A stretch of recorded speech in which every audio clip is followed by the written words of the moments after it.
तो hello everyone, today we will be doing the question number second of exercise 5.1। जैसे कि कल वाले क्वेश्चन में क्वेश्चन नंबर फर्स्ट में हमने चार सिचुएशंस हमें गिवन थी, उसमें हमें एपी बनाना था, बताना था कि कौन सी सिचुएशन में जो है एपी बन रहा है, कौन सी में नहीं बन रहा।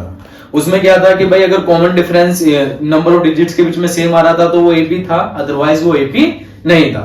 तो आज जो हमारे पास क्वेश्चन नंबर सेकंड है वो ये है कि write the first four term of an AP when the first term A and the common difference D are given as follows.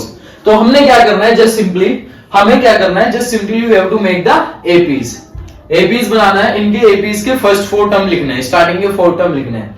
जैसे कि मैंने इंट्रोडक्शन में ही बताया था कि हम कोई भी अगर हमारे पास फर्स्ट टर्म गिवन है और कॉमन डिफरेंस गिवन है तो उसकी हेल्प से हम क्या कर सकते हैं, किसी भी एक एपी को कैसे डिजाइन कर सकते हैं। जैसे कि मैंने आपको डिस्कस की थी general form of an AP.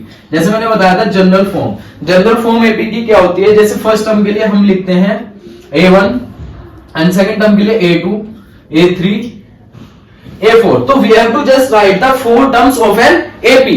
अब इसको जनरल फॉर्म में कैसे लिखेंगे हम वो देखो कि A को हम लिखेंगे as A and second term A plus 1D and third term A plus 2D and the third term is A plus 3D। तो हमने क्या करना है, हमारे पास A गिवन है और D गिवन है और we have to just write the first four term of an AP. हमें स्टार्टिंग के फोर टर्म लिखने हैं एपी के। जैसे कि फर्स्ट वाला क्वेश्चन हम लोग डील करते हैं। मैंने बताया कि जनरल फॉर्म जो है एपी के बनाने की वो क्या है, फर्स्ट टर्म तो A ही रहना है, second term A plus 1D, second term जो बनेगा थर्ड टर्म जो होगा A plus 2D and third term fourth term जो होगा हमारे पास वो होगा A प्लस 3D। अब देखो A हमारे पास गिवन है तो फर्स्ट टर्म तो हमारे क्या हो जाएगा, A हो जाएगा। सेकंड टर्म हमारे पास क्या होगा, A हमारे पास गिवन है 10 plus 1 multiply bye D is how much, D we have is 10। ठीक है, अगेन A हमारे पास कितना है 10 प्लस 2 मल्टीप्लाई बाय D, फिर से हम क्या रख देंगे 10 रख देंगे और प्लस 10 प्लस 3 मल्टीप्लाई बाय 10। अब देखो ये सिंपली क्या हो जाएगा, हमारे फर्स्ट फोर टर्म एपी के निकल जाएंगे। जैसे 10 और 10 प्लस 10 बन जा 10 plus 10 after that 10 plus 20 after that 10 plus 30। Okay, तो हमारा जो एपी बनेगा वो बनेगा 10 20 30 40। तो these are the first four term of an AP. तो पहले वाले का जो हमारा आंसर आएगा, हमारा जो एपी होगा वो ये बनेगा कि 10 20 30 एंड 40। ऐसे हम डील करेंगे सेकंड वाले क्वेश्चन को। इसमें जो A है हमारे पास वो -2 है और D जो है हमारे पास वो कितना है, 0 है। तो उस केस में हमने क्या करना है, ऐसे ही लिखेंगे इसकी जनरल फॉर्म, फिर से इसी फॉर्मूले में हम अप्लाई करेंगे जनरल फॉर्म में। कैसे कि भाई A1 तो A रहना है, second term A plus 1D, A plus 2D and A plus 3D। Okay, this is our first term, second term, third term and fourth term. तो उसके बाद A फर्स्ट टर्म जो आएगा हमारा -2 आ जाएगा, सेकंड टर्म जो आएगा हमारा A हमने -2 रखना है और प्लस और A की जगह हमने क्या रखना है इनटू 0। तो दैट मींस जो D वाली वैल्यू आएगी हमारी 0 आएगी और A फिर से -2 plus 2 multiply by 0, again A -2 plus 3 multiply by 0। After that you can see हमारा जो फर्स्ट टर्म आएगा वो -2 आएगा, फिर से ये क्या हो जाएगा 1 की मल्टीप्लाई 0 से करेंगे तो 0 ही आना है, फिर से क्या आ जाएगा -2 आ जाएगा, उसके बाद फिर से कितना आ जाएगा ये -2 आ जाएगा और फिर से हमारे पास क्या आ जाएगा -2 आ जाएगा। तो इसमें जो हमारे फर्स्ट फोर टर्म आएंगे वो -2 -2 आ जाएगा क्योंकि D की हमारी कोई वैल्यू नहीं। तो ऐसे जो है वो हम करेंगे हम थर्ड केस को। जैसे कि हमारे पास गिवन है A हमारे पास जो है A plus 1D second term, A plus 2D third term and A plus 3D that is our third term. तो अब हमें ऐसे इसको बना देंगे तो A कितना हमारे पास 4 A कितना है 4 plus 1 multiply bye D is how much -3। तो हम मल्टीप्लाई कर देंगे -3 से। सेकंड केस में A कितना हमारे पास 4 again plus 2 multiply by -3 because the common difference is -3। उसके बाद A कितना हमारे पास 4 प्लस 3 इंटू -3। ओके, अब जो हमारे पास ये आएगा ये 4 ही आएगा और ये आ जाएगा 4 1 प्लस 1 मल्टीप्लाई बाय -3। तो कितना आ जाएगा बेटा हमारे पास, वो आ जाएगा प्लस -3। उसके बाद 4 प्लस -6 2 3 जा 6 और उसके बाद 4 प्लस -3 3 जा 9 दैट इज 9। ओके, तो जो हमारी एपी डिजाइन होगी आएगी वो आएगी 4, ये आएगी -1, उसके बाद आ जाएगा हमारे पास सॉरी 1, ये आएगा 1 और ये आ जाएगा -2। आफ्टर दैट जो हमारे पास आएगा वो आएगा हमारे पास -5। तो ये बेसिकली क्या हुआ, हमारे first 4 term of an AP. ऐसे जो डील करेंगे हम वो करेंगे क्वेश्चन नंबर 4 को डील करेंगे। ठीक है, जैसे ए हमारे पास कितना है, फिर से हम जनरल फॉर्म लिख लेते हैं। A first term, second term a + 1d, third term a + 2d and the fourth term a + 3d।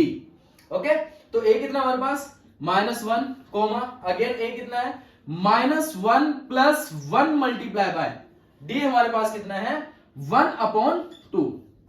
Again a कितना है हमारे पास -1 + 2 multiply by 1/2। Again third term जो फोर्थ टर्म होगा हमारे पास वो कितना होगा, a कितना है -1 + 3 मल्टीप्लाई बाय 1/2। ओके, तो ये कितना आ जाएगा, फर्स्ट टर्म जो आएगा वो आएगा हमारे पास -1 और दूसरा जो आएगा ये जाएगा हमारे पास -1 + 1 1 जा 1 डिवाइडेड बाय 2 यानी कि +1/2। अगेन सेकंड, इसमें 2 से 2 कैंसिल आउट हो जाएगा और -1 की मल्टीप्लाई +1 से करेंगे तो हमारा आएगा अगेन -1 + 1 जो हो जाएगा हमारे पास -1 + 1 और अगेन उसके बाद जो हो जाएगा -1 + 3/2। ओके, अब ये जो है हमारा फ्रैक्शन में आ रहा है, तो जब भी कोई कंडीशन फ्रैक्शन में आती है उसको हम डायरेक्टली ऐसा नहीं करेंगे कि भाई 1/2 1 को -1 में से +1 घटा दिया, नहीं। उसमें हम क्या करेंगे, अगर हमारी अपॉन में कोई कंडीशन आती है तो उसमें हम फ्रैक्शन जो भी होता है फ्रैक्शन आता है तो उसमें हम लेते हैं उसका एलसीएम लेके उसको सिंप्लीफाई कर लेते हैं। ठीक है, और एलसीएम आप लोगों को आता ही होगा। ठीक है, तो -1 कोमा 1 और 2 का एलसीएम आ जाएगा हमारे पास 2 आ जाएगा और ये हो जाएगा -2 + 1।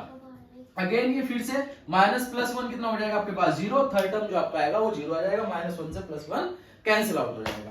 ठीक है, उसके बाद जो हमारे पास फोर्थ टर्म आएगा उसमें हम फिर से क्या लेंगे, एलसीएम ले लेंगे, तो 2 हमारा एलसीएम आ जाएगा -2 + 3। तो जो हमारा फाइनल आंसर बनेगा इसमें फाइनल फर्स्ट 4 टर्म होंगे वो क्या होंगे, -1 -+(-1/2) 0 and fourth term is +-, that is 1/2। तो these are our first 4 term of an AP।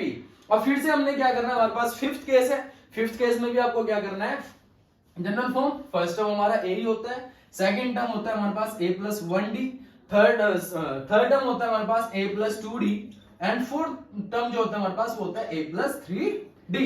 Okay, तो हमारे पास a भी गिवन है और हमारे पास d भी गिवन है। ठीक है, उसमें हमने क्या करना है, फर्स्ट टर्म हमारे पास जो है वो कितना है -1.25 and the second term that we have is -1.25 + 1 multiply by -0.25। Okay, क्योंकि नेगेटिव है तो हमने क्या करा, 1 की मल्टीप्लाई -0.25 d से करा दी। सेकंड केस में, थर्ड केस में हमारे पास क्या होगा, -1.25 + 2 into -0.25। Again we have the fourth term that is